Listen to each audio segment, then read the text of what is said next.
तो बता दें कि बलात्कार पीड़ित जो लड़की है होश में जब आई, होश में आने के बाद अब परिवार वालों से उसने बातचीत की है। खुलासा यह भी हुआ कि गैंगरेप से ठीक पहले लड़की को उसकी मां ने फोन किया था, लेकिन बदमाशों की धमकी की वजह से वो सच नहीं कह पाई।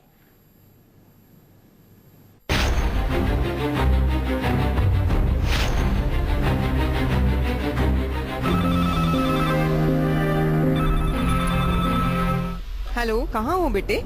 मम्मी, मैं महालक्ष्मी में हूँ। तुम ठीक तो हो? इतनी घबराई हुई क्यों लग रही हो? नहीं, कुछ नहीं, बस ऐसे ही।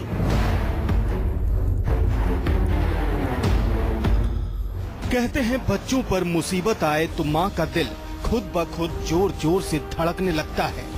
मुंबई में जिस वक्त लड़की हैवानों से घिरी थी, ठीक उसी वक्त उसके मोबाइल पर बजी थी घंटी। जंगल और खंडहर के बीच 5 अनजान लोगों से घिरी वो लड़की बुरी तरह घबराई हुई थी। लड़की दिल से शायद उस वक्त अपनी माँ को याद कर रही थी कि मोबाइल पर माँ का फोन भी बजने लगा।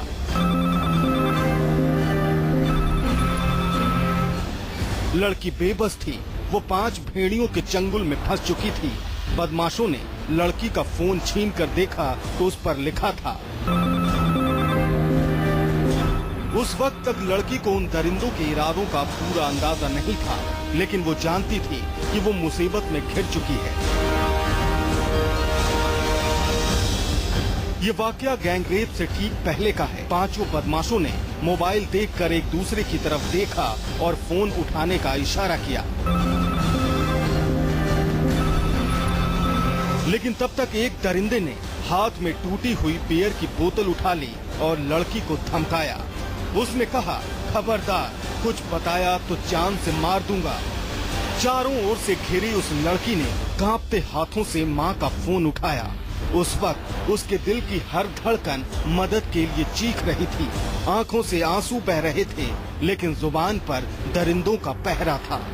सामने बोतल लिए शख्स उसे घूर रहा था और 5 दरिंदों के बीच अपनी मां से ना चाहते हुए भी वो झूठ बोल रही थी।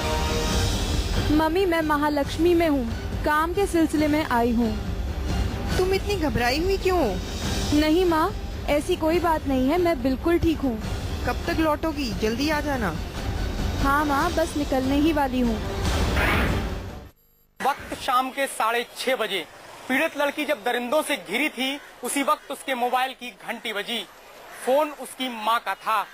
5 दरिंदों ने लड़की को फोन तो उठाने दिया, लेकिन उसके सामने बियर की टूटी बोतल लेकर खड़े रहे। 5 दरिंदों ने लड़की को धमकी दी कि अगर उसने अपनी मां को कुछ भी बताया तो वो उसे जान से मार देंगे। बेबस लड़की बातों ही बातों में अपनी मां से झूठ बोलती रही और कहती रही कि सब ठीक है। इस फोन कॉल के वक्त महिला पत्रकार की जिंदगी और इज्जत दोनों उन दरिंदों के कब्जे में थी। शायद उस महिला पत्रकार को उम्मीद थी कि रहम की भीख मांगने पर दरिंदे उसे छोड़ देंगे। यही सोचकर उसने मां को झूठ बोला और फिर उन 5 के सामने गिड़गिड़ाने लगी। मां फोन पर जरूर साथ थी, लेकिन वो बहुत दूर थी। उसे बताकर भी लड़की तक फौरन मदद पहुंच पाना मुमकिन नहीं था। मुंबई की वो लड़की वैसा ही करती रही जैसा वो 5 लड़के कहते गए। वीरान खंडहर में वो चीख चीख कर भी मदद नहीं मांग सकती थी। चारों ओर जंगल और सामने डरावना खंडहर। दूर दूर तक मदद की कोई आस नहीं। जाहिर सी बात है, जब मौत सामने हो तो इंसान अपना होशो हवास गंवा देता है। मुंबई की वो लड़की जिस वक्त दरिंदों से घिरी थी, उस वक्त शायद उसकी मां का दिल भी जोर जोर से धड़क रहा था। मां ने लड़की का हाल जानने के लिए उसे फोन किया, लेकिन लड़की खामोश रही, क्योंकि उसके सामने थे खून के प्यासे 5 हैवान। मुंबई की उस मां ने फोन रख दिया, ये सोचकर कि उसकी बेटी जल्द घर लौटेगी, लेकिन बेटी फोन रखते ही फूट फूट कर रो पड़ी। ये वो पल था जब उसे मालूम नहीं था कि वो घर लौट भी पाएगी या नहीं। ये वो पल था जब उसे नहीं मालूम था कि उसकी जिंदगी बचेगी या नहीं। ये वो पल था जब उसे नहीं मालूम था कि घर लौटकर वो माँ के कलेजे से लिपटकर रो भी सकेगी या नहीं। वो माँ के सवालों का क्या जवाब देगी? माँ का ये सब सुनकर क्या हाल होगा? शाम ढलने से पहले ही जिस माँ को अपनी बेटी की फिक्र होने लगती हो, जरा सोचिए उस माँ पर क्या बीती होगी जब उसे पता चला होगा कि 5 दरिंदों ने उसकी बेटी की अस्मत को तार तार कर दिया है।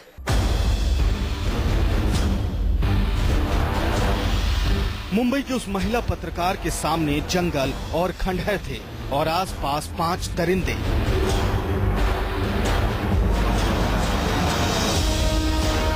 चारों ओर से घिरी वो लड़की भला क्या करती? फोन रखने के बाद वही हुआ जिसका अंदाजा उन भेड़ियों की आंखों से लड़की को पहले ही हो चुका था। बारी बारी सभी 5 दरिंदों ने लड़की के साथ रेप किया। इस दौरान 2 लोग उस महिला पत्रकार के दोस्त के पास रहे और एक लड़की की तरफ टूटी हुई बोतल ताने रहा। दरिंदगी की हद यहीं नहीं टूटी, उन शैतानों ने रेप की तस्वीरें भी अपने मोबाइल में कैद की और ये चेतावनी दी कि वो वारदात के बारे में किसी को कुछ न बताए। यहाँ तक कि पीड़ित लड़की के साथ मौके पर मौजूद दोस्त पत्रकार को भी सच बताने से मना किया। लेकिन इस बार मुंबई की बेटी ने चुप रहने की गलती नहीं की। वो अस्पताल पहुंची, घर वालों को पूरा वाकया बताया और अब उन 5 शैतानों को उसके किए की सजा दिलाने की ठान चुकी है। दीपक दुबे और सिद्धांत मिश्रा के साथ संकेत पाठक, मुंबई, न्यूज़ 24। जी हाँ, इस बहादुर बेटी ने यह ठान लिया था कि वो गुनहगारों को सजा दिलवा कर रहेगी। वो उन दरिंदों को ऐसी सजा दिलवाना चाहती है कि कोई भी ऐसी हिमाकत फिर कभी ना कर सके, कोई भी किसी भी लड़की पर बुरी नजर डालने की हिम्मत ना करे।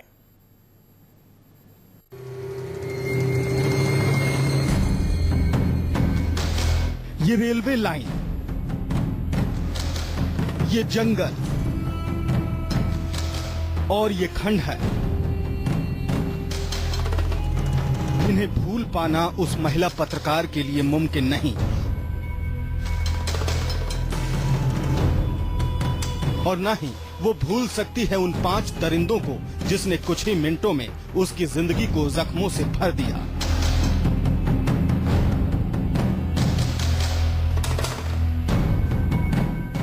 यही वजह है कि वो अब उन दरिंदों को कड़ी सजा दिलवाना चाहती है। रेलवे लाइन के किनारे जिंदगी बसर करने वाले लाखों लोगों का दर्द समेटने निकली थी वो लड़की।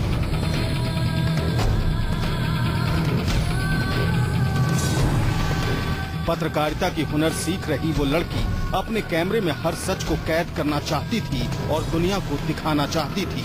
लेकिन इन्हीं रेलवे लाइनों से चंद कदम दूर इस जंगल में उसका सामना उस हकीकत से हुआ जिसकी खबर वो अखबारों में पढ़कर सहम जाती थी।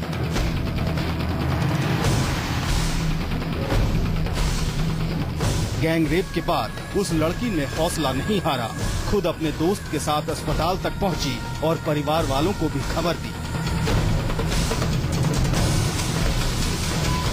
उस लड़की से मुलाकात करने वाले बताते हैं कि उसने हिम्मत नहीं हारी है, वो दोबारा अपनी जिंदगी शुरू करेगी। लेकिन उसकी जिंदगी में एक बड़े फोटोग्राफर बनने के साथ ही एक और मकसद जुड़ गया है, वो है उन दरिंदों को कड़ी सजा दिलवाना। वो लड़के से मैं मिली जो हॉस्पिटल में एडमिट है और मैं कल मिली तो उनका कहना है कि परसों के दिन जो ट्रॉमा था वो दूसरे दिन नहीं रहा है। वो काफ़ी कंपोज थी, शांत थी, काम थी and she was in her normal mood. But ये देखने में आ रहा था कि अंदर से वो बहुत डिस्टर्ब थी, उनको ट्रॉमा हो रहा था। वो हंसने की मूड कोशिश कर रही थी, पर अंदर से उनको मतलब she was trying to show she is normal but I could make out कि वो बहुत प्रयत्न कर रही है करने के लिए। She doesn't want to go back to that memory and she want to give a positive message to the society. 2 दिनों की इलाज के बाद गैंगरेप पीड़ित लड़की की हालत में तेजी से सुधार हो रहा है। लड़की चाहती है कि जिन लोगों ने उसकी जिंदगी बर्बाद की उन्हें कम से कम ताउम्र जेल में रहना पड़े।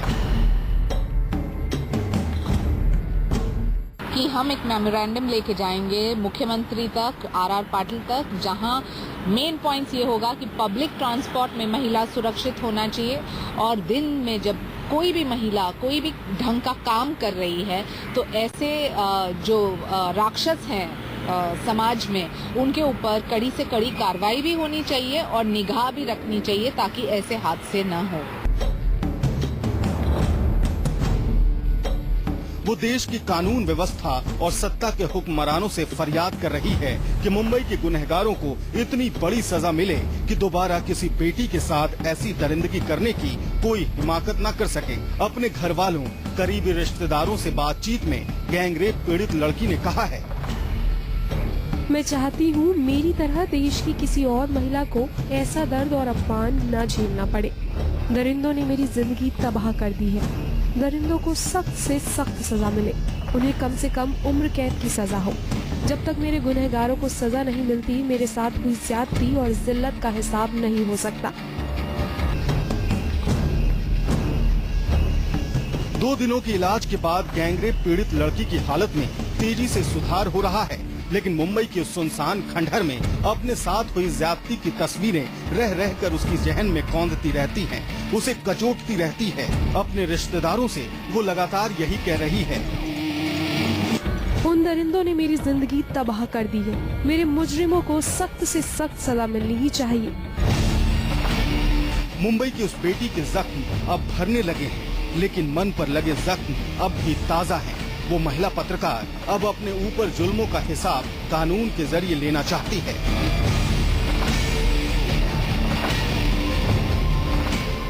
हौसले और हिम्मत से वो महिला पत्रकार खुद से भी लड़ रही है। वो बार बार बेचैन हो जाती है, उसे नींद नहीं आ रही। शुक्रवार की रात अस्पताल में वो लगातार टीवी पर खबरें देखती रही, लेकिन उसने कुछ भी नहीं खाया। उसका जिस्म ठीक हो रहा है, लेकिन मन की बेचैनी बढ़ती जा रही है। वो इंसाफ चाहती है, बदला चाहती है उन तमाम जख्मों का और उस दर्द का जो उसने सहा है। वो गुनहगारों को कड़ी सजा देने की मांग कर रही है। जसलोक अस्पताल के डॉक्टर उस लड़की को ठीक तो कर देंगे, लेकिन शायद उस महिला पत्रकार को मन की शांति तभी मिलेगी जब 5 गुनहगारों को सख्त सजा मिलेगी। फिलहाल 20 डॉक्टरों की टीम गैंगरेप पीड़ित का इलाज कर रही है। अस्पताल के डॉक्टर और लड़की के रिश्तेदार उसकी दिलेरी देखकर दंग हैं। जब से वो अस्पताल में भर्ती हुई है, वो हालात से निपटने की कोशिश कर रही है, लेकिन गुरुवार की रात को इस भयानक मंजर की तस्वीरें रह रहकर उसे बेचैन कर देती है। पिता की मौत के बाद मां के साथ रह रही मुंबई की उस महिला पत्रकार की मां भी अपनी बेटी के लिए इंसाफ की मांग कर रही है। मुंबई की वो बेटी जानती है कि मां का हर सपना सच करने के लिए उसे फिर से उठना होगा और जिंदगी में आगे बढ़ना होगा। मां बेटी की हालत देखकर क्या महसूस कर रही है, इसे शब्दों में बयान करने की कोशिश करना बेकार है, लेकिन उस मां ने कानूनी लड़ाई लड़ने का मन बना लिया है। बेटी को दर्द देने वाले सभी दरिंदों को सजा दिलवाना अब जिंदगी का नया मकसद बन चुका है।